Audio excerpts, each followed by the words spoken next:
सभी गुरुमुखों को सा प्रेम। जय सच्चिदानंद जी। ओ कान्हा अब तो मुरली की ही मधुर सुना दो तान। ओ कान्हा अब तो मुरली की ही मधुर सुना दो तान। मैं हूँ तेरी प्रेम दीवानी, मुझको तू पहचान। मधुर सुना दो तान। ओ कान्हा अब तो मुरली की मधुर सुना दो तान। गुरुमुखों, आज मैं आपको सत्संग सुनाऊंगी और ये बहुत ही प्यारा सत्संग है। कृपया करके आप लोग ज़रूर सुनें। संत महापुरुषों द्वारा ये कहा गया है कि जीव को काम, क्रोध, लोभ, मोह और अहंकार, इन 5 शत्रुओं से सदा सावधान रहना चाहिए। यहाँ तक कि महान शक्तिशाली राजा रावण भी इन भयानक शत्रुओं से नहीं बच सका। यह केवल शक्तिशाली राजा ही न था, अपितु वेदों का एक अच्छा व्याख्याकार भी था। उसका बहुत बड़ा परिवार था और वह अपने समय का बहुत धना व्यक्ति था। ऐसा कहा जाता है कि उसके राज्य की सीमा की दीवारें स्वर्ण से निर्मित थीं, परंतु फिर भी उसके कर्मों ने उसकी विद्वानता को बेकार सिद्ध कर दिया, क्योंकि दूसरे की पत्नी का हरण करने के कारण उसकी अवगति हुई और परिणाम स्वरूप उसके सारे कुल का नाश हो गया। उसकी संपत्ति, संतान, शक्ति, सैकड़ों वर्षों की कठोर तपस्या और विद्वत्ता भी उसका कुछ सहायता ना कर सके, अर्थात कोई भी उसके किसी काम ना आया। उसके मानसिक शांति का भी आनंद ही ना लिया था। अहंकार ने उस पर अपना प्रभुत्व जमा रखा था। यदि उसने अपनी इसी शक्ति, ज्ञान, संपत्ति, कठोर तपस्या और विद्वत्ता को परमात्म साक्षात्कार की प्राप्ति की सही दिशा की ओर लगाया होता, तो वह सीता के अपहरण जैसा कुकर्म कभी नहीं करता। काम, क्रोध और लोभ आदि निम्न कोटि के मनोविकार वास्तविक ज्ञान के आधार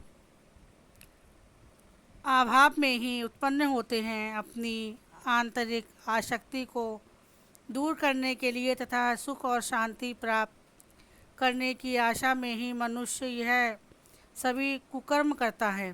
परंतु दुर्भाग्य से इस उत्तम लक्ष्य की प्राप्ति के लिए जो साधन अपनाए जाते हैं, वह ऐसे साधन नहीं होते जो जीव को अध्यात्म की ओर ले जाएं। सुख और शांति अवचेतना मन के भाव हैं, अतः इन्हीं जीव को ब्रह्म पदार्थों में ना खोजकर अपने भीतर ही खोजना चाहिए। बड़ा प्यारा सा दोहा है। वस्तु कहीं ढूंढे कहीं, के ही विधि आवे हाथ, कहे कबीर तब पाइए, जब भेदी कीजिए साथ। महापुरुषों का कथन है, मनुष्य उस पदार्थ को कैसे प्राप्त कर सकता है जबकि उसकी खोज वहाँ की जा रही है जहाँ वह है ही नहीं। यदि जिज्ञासु उसको जानने वाले किसी जानकार को साथ ले ले तो वह उसकी बड़ी आसानी से प्राप्त कर सकता है। लोग सदा सुखी रहना चाहते हैं। वे शांतिपूर्ण जीवन व्यतीत करना चाहते हैं, परंतु इतना आश्चर्य है कि वे सुखी और शांत रहने के उपाय को सीखने में अपना समय नहीं लगाना चाहते। इसीलिए शांत और निस्तंभ वातावरण चाहिए और साथ ही इस रहस्य को जानने की जिज्ञासु भी तीव्र इच्छा। इसके लिए जिज्ञासुओं को साकार संत सद्गुरु की शरणों में बैठकर स्वयं को उनके चरणों में समर्पित कर उनके सदुपदेशों पर आचरण करके उनके अनुरूप जीवन बनाना चाहिए। वर्तमान समय में जो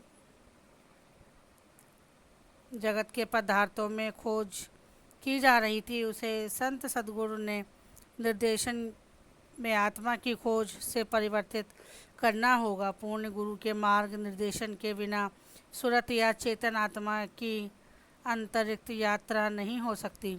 सुरती जितनी अधिक अंदर की ओर मंजिलें तय करती है उतनी ही अधिक सद्गुरु की आवश्यकता अनुभव होती है। सद्गुरु से दीक्षा लेने वाले शायद प्रारंभिक अवस्था में शब्द का अर्थ अच्छी तरह से नहीं समझ पाते क्योंकि अधिकांश जिज्ञासुओं की यह सामान्य धारणा होती है कि जब एक बार सद्गुरु किसी साधक को दीक्षा दे देते हैं तो उसके बाद उनकी जिम्मेवारी समाप्त हो जाती है, परंतु हकीकत में इसके विपरीत है। वास्तव में सेवक को दीक्षा देने के बाद ही सद्गुरु का असली कार्य प्रारंभ होता है, क्योंकि तभी से वह अपने शिष्य की हर क्रिया पर अपनी नज़र रखते हैं और उन्हें सांसारिक दलदल से खींचकर बाहर निकालने के लिए गुप्त रूप से सहायता करते हैं।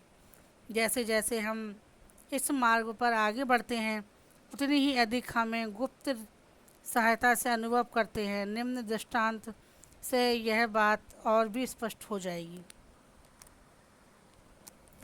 एक नट था, उसके परिवार में वह स्वयं, उसकी पत्नी और एक छोटा लड़का था जिसे अपने बचपन से ही पाला पोसा था। लड़का बहुत सुंदर था, क्षीण बुद्धि वाला था। वह लड़का बांस पर ऊंचे चढ़ जाया करता था और नट बांस को नीचे से कसकर पकड़े रखता था तथा उसकी पत्नी ढोल बजाया करती थी। बांस पर चढ़ के वह लड़का बड़ी चतुराई से अनेकों करतब दिखाया करता था और उसका पिता जो उसे शिक्षित करता था तब तक उस बांस को कसकर पकड़े रखता था। दर्शक उसके कर्तव्यों को देखकर प्रसन्न हुआ करते थे तथा उसके खेल में निपुणता की प्रशंसा करते हुए उसे उदारता से धन दिया करते थे। काफ़ी समय तक इस प्रकार काम चलता रहा और लड़के ने अपने कर्तव्यों से पूर्ण कुशलता प्राप्त कर ली। इससे उन लोगों को आय और पर्याप्त मात्रा में बढ़ गई। एक बार लड़के के मन में ख्याल आया कि वह अपनी जान को खतरे में डालकर लोगों का मनोरंजन करता है। मैं और इतनी अधिक आय का साधन वह ही है। उसके पिता और माता नट और उसकी पत्नी तो खेल में खाली भाग लेते हैं। नट जिसने उसे यह कर्तव्य सिखाए थे बहुत चतुर था और वह लड़के के मन की भाव जान गया। अगले दिन जब लड़का बांस पर चढ़ा और अपनी कलाबाजी से पूरे कौशल पर था, नट ने बांस की पकड़ को ढीला कर दिया। लड़का मिट्टी के ठेले के समान पृथ्वी पर गिर पड़ा। तब उसे समझ में आया कि अपने गुरु नट की मजबूत पकड़ के कारण ही वह निडरता से अपने कर्तव्य दिखा रहा था। नट के बगैर वह कुछ भी नहीं है। इसमें विषय का गुप्त रहस्य है। साधक अपने भीतर जितना ऊंचा जाता है उसे सद्गुरु की आवश्यकता उतनी ही अधिक होती है। काल और माया विरोधी शक्तियाँ अपने शिकार को इतनी आसानी से जाने नहीं देती और अपने पंजे से छूटने नहीं देती। इसीलिए सद्गुरु को बहुत मेहनत करनी पड़ती है। इस तथ्य से केवल पहुंचा हुआ साधक तथा महापुरुष ही जान सकते हैं। सद्गुरु अपने शिष्य के बीच में एक आदर्श और आंतरिक संबंध बनाए हुए होते हैं। इसलिए साधक को सद्गुरु के पावन श्री दर्शनों के लिए बीच बीच में आते रहने के लिए कहा जाता है, ताकि दोनों में प्रेम और बंधन दृढ़ हो सके तथा अपनी सुरती को आंतरिक यात्रा के बारे में साधक अधिक से अधिक जान सके। क्योंकि सद्गुरु का असली निवास स्थान हमारे भीतर है, इसलिए साधक को चाहिए कि वह सदा अपने हृदय को पवित्र रखे। हृदय की पवित्रता और मालिक की प्रसन्नता प्राप्त करने का सबसे बड़ा तथा सरल तरीका ये है कि वह सद्गुरु का निष्काम भाव से सेवा करे तथा नित्य निर्मित रूप से नाम का अभ्यास करे। जितना मन सांसारिक कामों से कामनाओं से भरा हुआ है वह मानसिक शांति कभी भी प्राप्त नहीं कर सकता। बोलो जयकारा बोल मेरे श्री गुरु महाराज की जय। गुरुमुखों, अगर आपको मेरा ये सत्संग पसंद आया हो तो कृपया करके मेरे चैनल को सब्सक्राइब करें, फॉलो करें। अब मिलते हैं अगले श्री लीला में, सत्संग में। तब तक के लिए सभी गुरुमुखों को मेरी प्रेम भरी जय सच्चिदानंद जी।